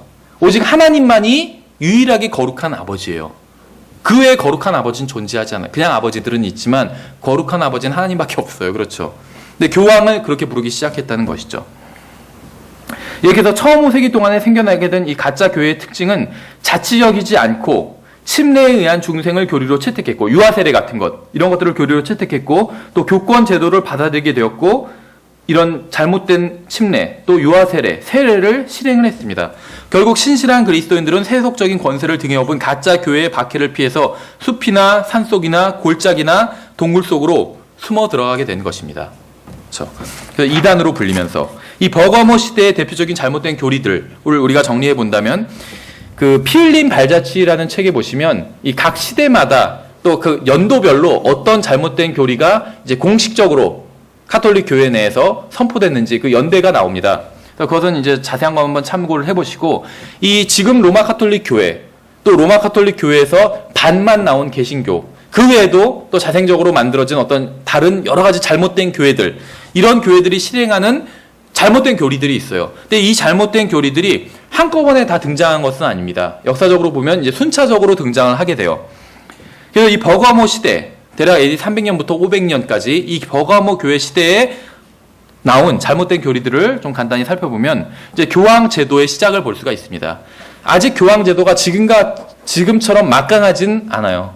뭐 지금도 사실은 많이 좀 힘은 잃었죠. 과거 중세 종교개혁이 일어나기 이전이 이제 교황 제도의 절정이라고 볼 수가 있겠죠. 그때까지만 해도 아직 종교개혁도 일어나기 전이고, 참된 교회는 그냥 우리 앞에서 본 것처럼 숲이나 골짜기나 동굴이나 이런 데로 다 도망가 버렸어요. 박해를 피해서. 그러니까 지금 겉에 드러난 모든 교회들은 다 자신의 권력하에 두었었던 것이죠. 이 종교개혁이 일어나기 전에는. 근데 종교개혁을 통해서 유럽의 절반이 떨어져 가게 되잖아요. 북유럽 국가들. 남부유럽만 이제 그 카톨릭으로 남게 되고, 북유럽 국가들은 독일부터 시작해서 독일 위쪽에 있던 국가들은 다 개신교 국가로 떨어져 나가게 되죠.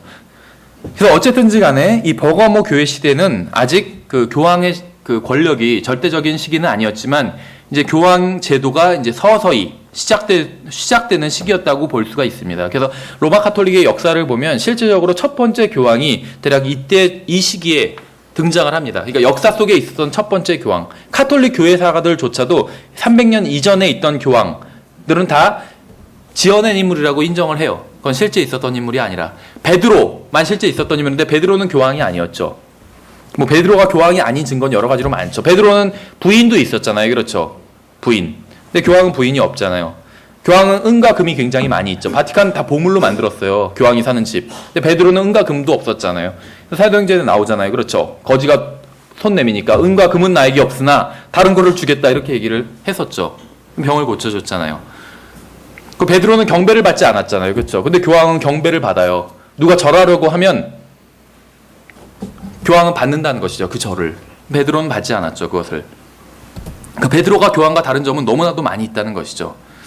또 아마도 베드로는 로마에 가지 않았을 거예요. 근데 교황은 지금 로마에서 통치하고 있잖아요. 왜냐하면 베드로가 만약에 로마에 갔다면 베드로는 분명히 사도 바울도 기둥과 같은 존재라고 했어요. 베드로와 야고보가 예루살렘 교회의 기둥과 같은 존재라고 했어요. 그렇죠? 인도자들이었어요. 베드로와 야고보가 예루살렘에 있던 유대인 중심의 그 교회의 영적 지도자였습니다. 근데 베드로가 만약에 로마에 갔다면 바울이 로마서를 쓰면서 로마서 16장은 안부만 나오잖아요.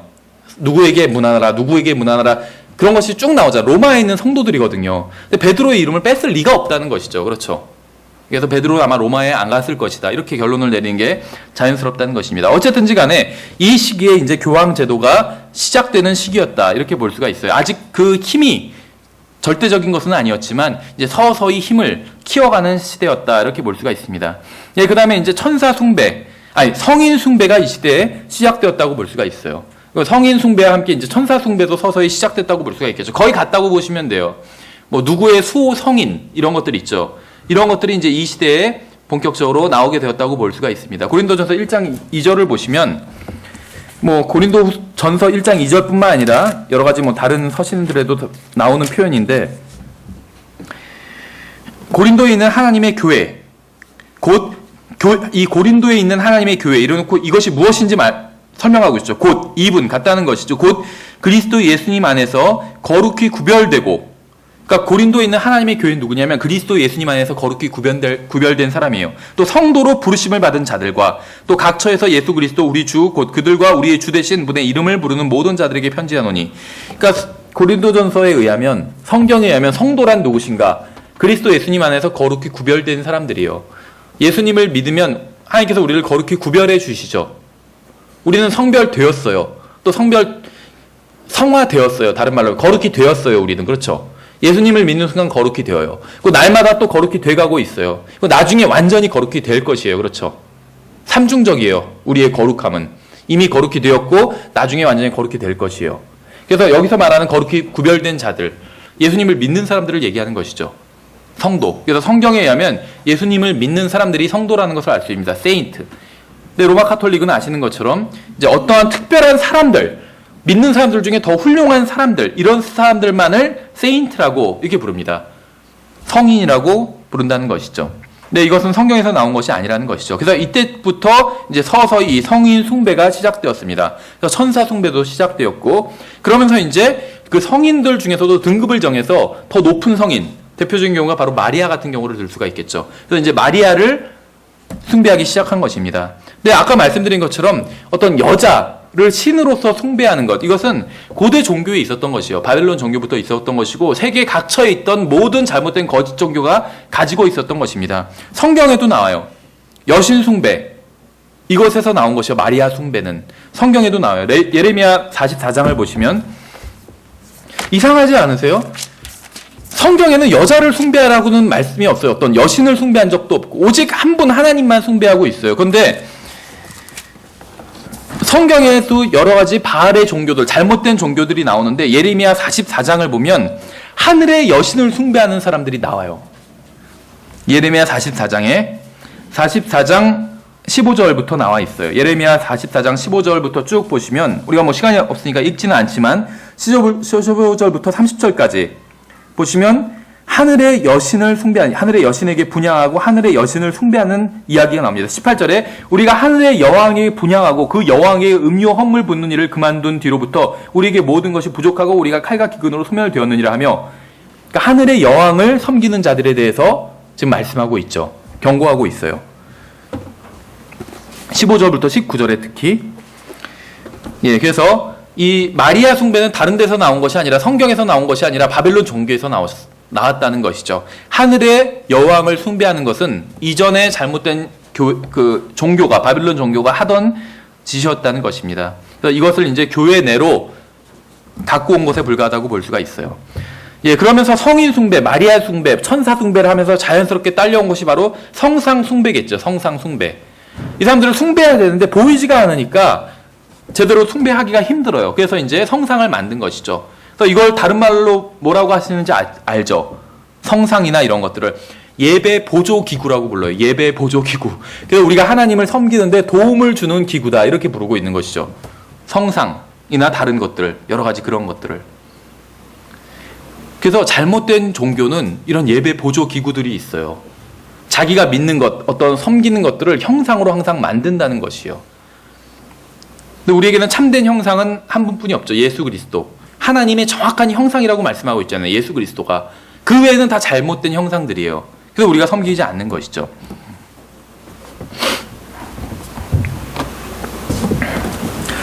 예, 그래서 어떤 성상만 숭배한 것이 아니라 성인들의 유품, 또 유골, 성물, 이런 것들을 숭배하기 시작했습니다. 또 그림, 이런 것들을 숭배하고, 그림. 이 성물, 이런 게 뭔지 아세요? 성물들을 숭배하기 시작했는데, 이때 어떤 십자가에, 예수님을 십자가에 박을 때 바꿨던 못, 그 다음에 그 십자가의 나무 조각, 이런 걸 숭배하기 시작한 거죠. 근데 그게 그건 줄 모르겠죠. 그래서 예수님을 또 전에 한번 이제 그 내셔널 지오그래픽인가 거기서 나온 걸 보니까 예수님을 찔렀던 그 창, 그걸 또 숭배하더라고요. 근데 그 창이 3개나 있어요. 성경에 보면 예수님 한 번 찔렸잖아요. 창은 하나였잖아요. 3개나 있어요. 그러니까 각각 자기가 교황이라고 주장하고 교회 수장이라고 주장하는 사람들이 다 갖고 있어요. 로마에서도 갖고 있고 그리스 정교에서도 갖고 있고 또 어디서도 갖고 있고 그렇더라고요. 또 아르메니안 교회인가 거기서도 갖고 있더라고요. 희한한 일이죠. 또 유골, 이런 것도 숭배했어요. 어떤 성경에 나온 어떤 훌륭한 사람들의 뼈다귀를 숭배했다는 것이요. 뭐 불교도 아니고 사리 숭배하는 것처럼 유골. 그래서 뭐 그런 일도 있었다고 하잖아요. 침례인 요한의 유골을 숭배하는데 이제 한쪽에서 침례인 요한의 유골이라고 숭배하고 있었어요. 하나의 해골을. 근데 다른 쪽에서도 자기들도 침례인 요한의 해골이라고 하면서 숭배하고 있는 거예요. 2개가 된 거예요. 침례인 요한의 해골이. 근데 하나가 더 크고 하나가 작았대요. 그러니까 나중에 결론 내린 게 더 작은 건 어렸을 때고 더 큰 거는 어른이 되었을 때 해골이다. 이렇게 하고서 숭배했대요.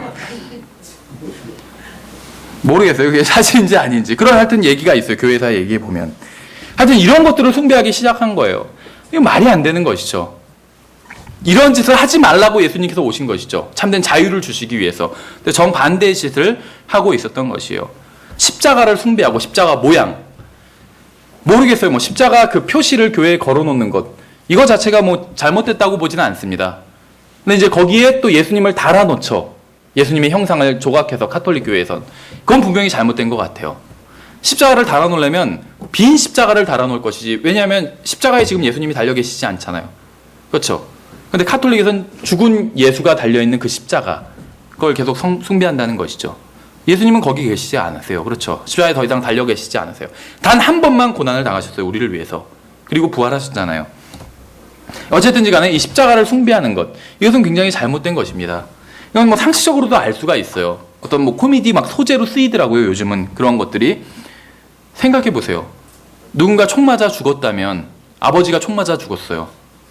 근데 그 총을 숭배하겠어요? 그러면 아버지가, 내가 사랑하는 사람이 칼에 찔려 죽었어요. 그럼 그 칼 모양을 목걸이로 만들어서 막 달고 다니고 이러지는 않겠죠. 넌센스라는 것이에요. 넌센스. 십자가를 목걸이로 해서 달고 다니는 것은 우리 주님을 죽인 사형 도구였어요. 그렇죠. 물론 그것을 통해서 우린 구원을 받았지만 그걸 숭배할 이유는 없다는 것이죠. 마치 총 맞아 죽은 사람의 자녀가 그 총을 숭배하는 것과 똑같아요. 목걸이로 만들어서 달고 다니고 귀걸이로 만들어서 달고 다니고 집에 걸어놓고 총을 우리 아버지가 저 총 맞아 죽으셨다고. 말이 안 되는 짓이라는 것이죠. 비상식적인 짓이고 넌센스라는 것입니다. 십자가를 숭배하는 것이. 그 다음에 이 당시에 이제 또 어떤 주의 만찬을 잘못 기념하게 됩니다. 주의 만찬을.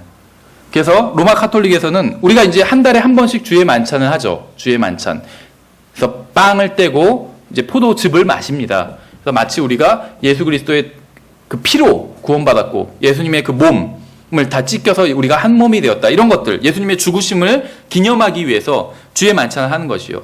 그 자체는 아무것도 아니에요. 그렇죠. 다만 주님께서 그것을 행해서 자신을 기념하라고 하셨기 때문에, 기억하라고 하셨기 때문에 우리가 그 일을 하는 것입니다. 그렇죠. 그럼 실제는 무엇이, 그것은 모형에 불과해요. 실제는 무엇이냐면 예수 그리스도예요. 그 빵의 실제는 예수 그리스도의 몸이고 포도즙의 실제는 예수 그리스도의 피예요. 예수 그리스도의 몸과 예수 그리스도의 피가 능력이 있는 것이죠. 예수 그리스도께서 피를 흘리셨기 때문에 우리의 죄값이 치러진 것이에요. 피 흘림이 없이는 죄사함이 없다고 말씀하셨잖아요. 예수님께서 피를 흘리셨기 때문에 우리의 죄가 사함받을 수 있었던 것이에요. 그것이 실제고 이것은 모형이에요. 그렇죠. 마치 성령 침례가 실제고 물 침례가 모형인 것처럼, 물 침례는 아무런 능력이 없어요. 주의 만찬에는 아무런 능력이 없어요. 그렇다고 해서 물 침례가 중요하지 않은 게 아니죠. 그걸 행하라고 하셨어요. 간증으로. 그래서 하나님의 명령에 순종하는 의미로 물 침례를 받는 것이요. 중요한 것이요. 그렇죠. 그러나 그것으로 해서 구원받는 건 아니에요. 주의 만찬도 마찬가지죠. 그것을 통해서 구원받는 건 아니에요. 그것을 행함으로 주님을 기억하는 것이요. 그렇죠. 마찬가지란 것이죠. 근데 이제 로마 카톨릭은 이 주의 만찬을 어떻게 이해하냐면 화채설이라고 이해합니다. 화채설. 다시 말하면 그러니까 이제 그 빵과 포도즙이 있는데 사제가 그 빵을 들고 기도하는 순간, 언제 기도할까요? 그 빵을 나눠 먹기 전에 기도하겠죠. 기도하는 순간 그 빵이 진짜로 예수 그리스도의 몸으로 변한다는 것이에요. 그래서 화채설.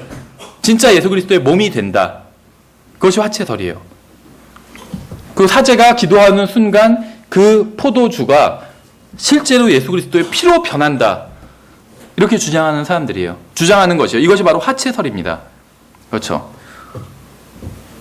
그래서 카톨릭의 미사는 다른 말로 하면 미사라고 하잖아요. 크리스마스. 미사. 이 미사는 무엇이냐면 제사예요. 제사.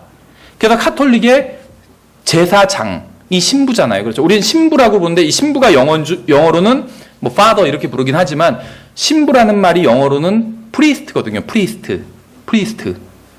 priest라는 말이 성경에 나오는 말이에요. 근데 성경에서는 priest라는 말을 뭐라고 번역했냐면 제사장이라고 번역했어요. 왜냐하면 프리스트라는 사람들, 프리스트들이 하는 일은 제사를 드리는 일이기 때문에. 그래서 구약 성경에 보면 제사를 드리는 사람들은 프리스트라고 불렀다는 것이죠. 그걸 성경에서는 제사장이라고 번역했고. 근데 카톨릭 교회에서는 성직자들을 프리스트라고 부른다는 것이죠. 제사장이라고. 왜 그렇게 부르냐면 제사를 드리기 때문에, 실제로. 제사를 드리기 때문에. 그래서 이 화채설, 이 주의 만찬을 통해서 사람들의 죄가 제거된다는 것이에요. 카톨릭에서는 칠성사를 말하고 있죠. 근데 이제 유아세례도 그 칠성사 중에 하나예요. 그 죽기 전에 받는 게 종부성사. 그것도 이제 칠성사 중에 하나고. 이 주의 만찬도 칠성사 중에 하나라는 것이요. 근데 이 주의 만찬을 통해서 죄가 제거된다는 것이요. 주의 만찬을 통해서. 그 자체가 제사니까. 왜냐하면 제사를 통해서 죄가 제거되거든요. 그건 성경적인 생각이요. 제사를 통해서 죄가 제거되는 것. 근데 성경에 의하면 제사를 통해서 죄가 제거되는데 그 제사는 지금까지 단 한 번만 있었다고 말씀하고 있어요. 구약과 신약이 나뉘는 그 시점에서 지금으로부터 2000년 전에 단 한 번만 있었어요. 그 제사는. 구약시대도 그런 제사는 없었어요. 구약시대에 많은 제사가 있었지만 죄들을 제거하는 제사는 없었어요. 진짜로 죄들을 제거하는 제사는 없었어요. 그건 예수 그리스도께서 자신의 몸을 드리신 그 제사뿐이 없었던 것이죠. 그래서 히브리서 12장에 나와 있죠. 히브리서 12장 한번 찾아볼까요? 히브리서 12장에 보시면 10장에 보시면 10장에 보시면 12절부터 14절에 히브리서 10장 12절부터 14절에 한번 같이 읽어볼까요? 12절 시작. 오직 이 사람은 죄들로 인하여 한 희생물을 영원히 드리신 뒤에 하나님의 오른편에 앉으사 그 이후부터 자기 원수들이 자기 발받침이 될 때까지 기다리시느니라. 그분께서는 거룩히 구별된 자들을 단 한 번 헌물을 드림으로 영원토록 완전하게 하셨느니라.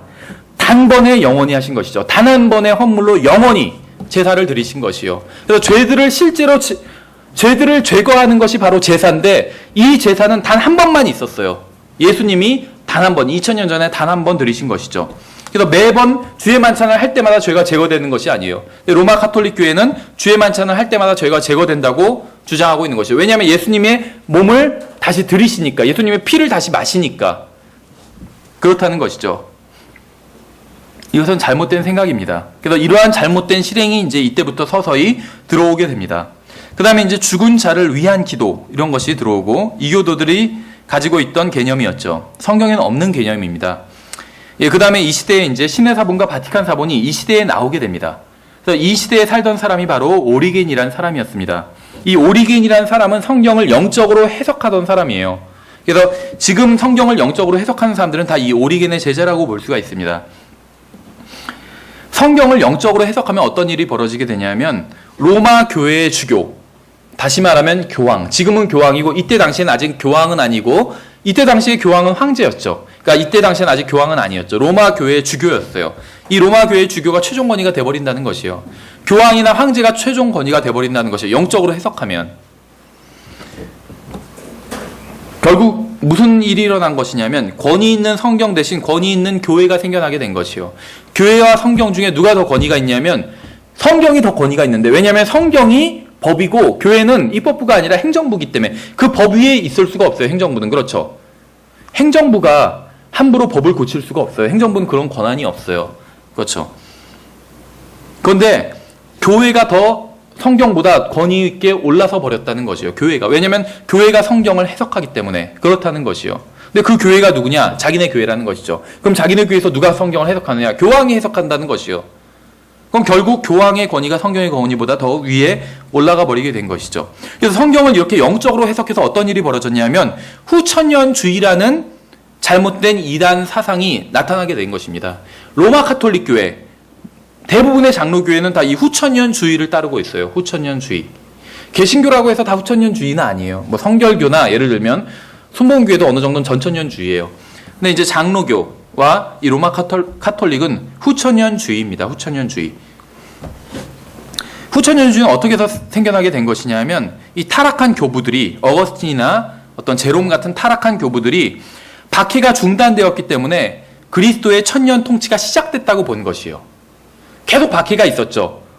에베소 교회 시대와 서머나 교회 시대에는 박해가 있었어요. 그렇죠. 근데 두아디라 교회 시대에 오면서 황제가 기독교를 로마의 종교로 공인하면서부터 이제 박해는 사라지게 돼버려요. 나중에 380년경에는 아예 기독교 외에 다른 종교를 믿으면 안 된다, 이런 법까지 제정되었다고 말씀을 드렸죠. 박해가 이제 끝났기 때문에 이제는 지상에 천년 왕국이 임했다, 이렇게 본 것입니다. 그래서 계시록에 나오면 대환란이 일어나게 되죠. 계시록 성경을 문자적으로 해석한다면 그 대환란은 7년, 특히 후에 3년 반이 대환란 기간이라고 볼 수가 있습니다. 근데 이것을 영적으로 해석한 것이요. 그래서 7년이 아니라 마치 7년간처럼 긴 시간이다, 이런 식으로 해석해버린 것이죠. 그래서 기독교가 공인되기 전까지 300년간, 이게 바로 대환란이다. 근데 대환란이 끝나고 나면 어떤 일이 일어나죠? 예수님께서 재림하시고 천년 왕국이 시작됐잖아요. 그럼 예수님의 재림이 성경을 문자 그대로 읽는다면 실제적인 재림이어야 돼요. 사도행전 1장에 나오죠. 예수님께서 실제적으로 하늘로 올라가셨잖아요. 사람들이 그걸 보고 있으니까 천사들이 얘기를 했죠. 이상히 여기지 말라고. 예수님께서 이렇게 하늘로 들려 올라가신 것처럼 그렇게 그대로 내려오실 거라고 말씀하고 있죠. 성경을 그대로 믿는다면 그렇게 믿어야 돼요. 근데 영적으로 해석하면, 예수님이 진짜 그렇게 온다는 얘기가 아니라 영적으로 우리 마음 가운데서 이미 통치하셨다, 우리 마음속에 오셨다는 의미다, 이런 식으로 해석하는 것이 영적 해석입니다. 그렇게 보면 예수님께서 우리 마음속에 오셨기 때문에 이미 천년왕국이 시작됐다고 보는 거예요. 예수님께서 오셔야지 천년왕국이 시작되죠. 근데 이미 우리 마음속에 오셨기 때문에 천년왕국이 시작됐다는 거예요. 그래서 앞에 300년간의 박해가 대환란이고, 300년 이후부터 로마 황제가 이제 기독교를 공인하고 나서는 더 이상 공식적인 박해는 없어져 버렸죠. 물론 참된 교회는 계속 박해를 당하게 됩니다. 근데 어쨌든지 간에 공식적인 박해가 없어지고 나서는 이제는 천연왕국이 이 세상에 임했다. 이렇게 가르친 거죠. 천국이 임했다고 이렇게 가르치기 시작한 것이죠. 이것이 바로 이제 후천위언주의입니다. 전에 말씀드린 것처럼 어거스틴의 신국론이라는 책은 이제 이러한 사상을 정리한 책이라고 보시면 돼요.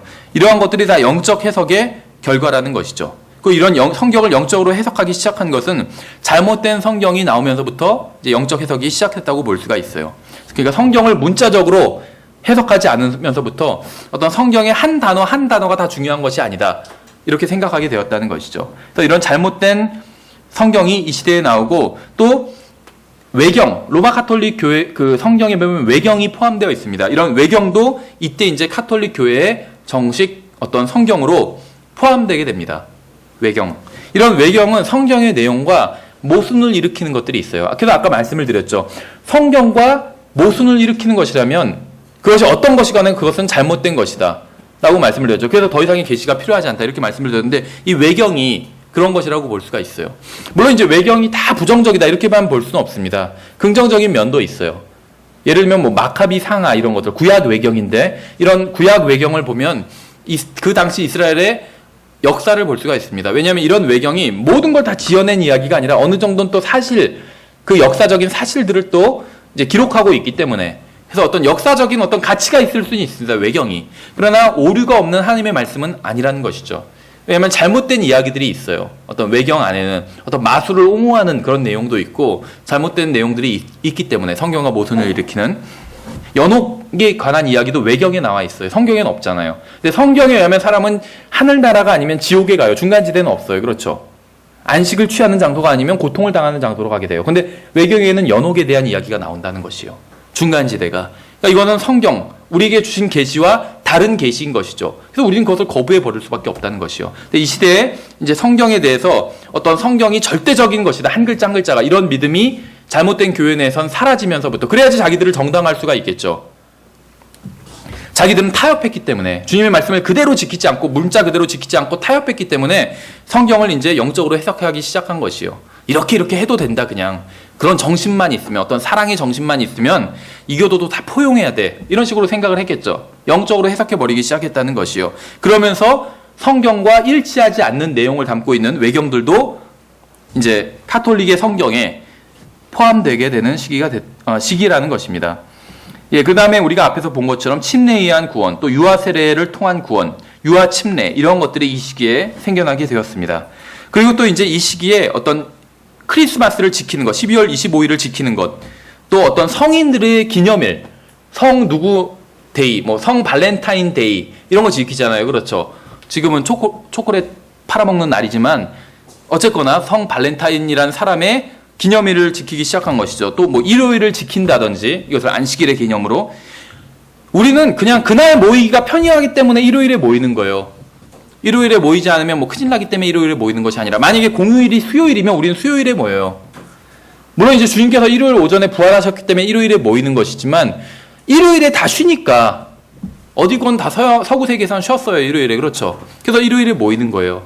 화요일에 쉰다. 만약에 우리나라가 내일 다음 달부터 화요일에 쉰다. 그럼 우리는 화요일에 모이면 돼요. 예배를 그때 드리면 돼요.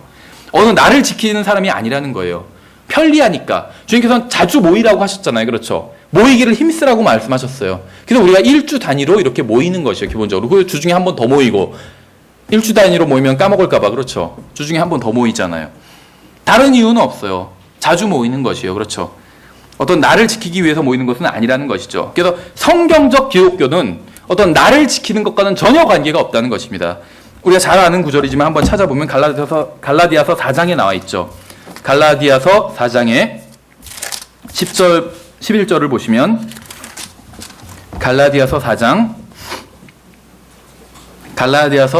10절에 보시면 같이 읽어보죠. 갈라디아서 4장 10절 시작. 너희가 날과 달과 때와 해를 지키니 내가 너희를 위하여 헛되이 수고하였을까 너희로 인해 염려하노라. 이런 것들을 지키면 바울이 수고한 것이 헛될까 염려된다고 하고 있잖아요. 근데 이 시기에 이런 날을 지키는 것, 12월 25일을 지키고 어떤 성인의 날을 지키는 것 이런 것들이 이제 들어오게 되었다는 것이요. 이것은 이교도들이 하던 것입니다. 두 바벨론이라는 책을 보시면 이런 것에 대한 기원이 자세히 나와 있어요. 12월 25일이 동지, 가장 태양과 지구가 멀어지는 날이죠. 그래서 태양신을 숭배하기 위해서, 위로하기 위해서 지키던 것이요. 또 팥죽을 먹고 그 안에 동그란 경단 같은 것을 넣어서 먹잖아요. 태양을 상징하고 태양신을 상징하거든요. 팥죽을 먹으면 안 된다 이런 얘기를 하는 건 아니에요. 그건 아무 상관이 없어요. 다만 그런 것들이 이제 태양신을 숭배하기 위해서 그렇게 되었다는 것이죠. 12월 25일은 예수 그리스도께서 태어나신 날과는 전혀 상관이 없어요. 전혀 상관이 없어요. 태양신을 숭배하는 날이지. 이건 상식적으로 생각해도 알 수 있어요. 모든 기독교, 카톨릭이건 개신교건 모든 기독교가 동의하는 게 무엇이냐면 대략 4월 셋째 주에서 넷째 주가 부활절이다. 이건 동의해요. 그렇죠? 부활절이 해마다 조금씩 다르잖아요. 그렇죠? 근데 대략 4월 셋째 주나 뭐 이때쯤이 부활절이에요. 그러면 예수님께서 33년 반을 이 세상에서 사셨다. 이건 또 다 동의해요. 개신교나 카톨릭이나 바이블 빌리거나 다 동의하는 사실이에요. 그리고 예수님께서 지상 사역을 3년 반을 하셨다. 이것도 동의하는 사실이죠. 그러면 예수님께서 십자가에 못 박히셨다가 부활하신 그 시기가 4월경이라면 그럼 3년 반을 사역하셨으니까 3년을 빼면 그대로 4월이고 거기서 반을 빼면 6개월을 뒤로 돌아가면 9월이나 10월경이 된다는 것이죠. 그렇죠? 예수님께서 출생하신 날은 9월이나 10월, 4월에 부활절이 있다면 9월이나 10월이 크리스마스가 돼야 된다는 것이 한마디로. 그렇죠? 말이 안 된다는 것이요. 이거 상식적으로 생각해도. 그러니까는 뭐 다른 걸 막 따져보기 전에. 예, 그래서 이런 날을 지키는 것은 바빌론 종교에 있던 것인데 이것이 이제 이 시기에 서머나 교회 버거모 교회 시기에 교회 내로 들어오게 되었고 이것은 성경의 기독교와는 전혀 상관이 없는 것이었다는 것이죠. 예, 그래서 이제 다음 시간에 두아디라 교회 시대에 대해서 살펴볼 텐데 이때가 이제 본격적인 중세 암흑 시기라고 보시면 됩니다. 그래서 이 암흑 시기가 드리워지게 된 것은 바로 이 버거모 교회 시대가 있었기 때문에 온갖 잘못된 교리를 다 용납했기 때문에 이제 완전히 교회는 암흑 속에 갇혀버리게 되는 것이죠. 예, 그래서 다음 시간에 두아디라 교회 시대에 대해서 살펴보도록 하겠습니다. 예, 수고하셨습니다.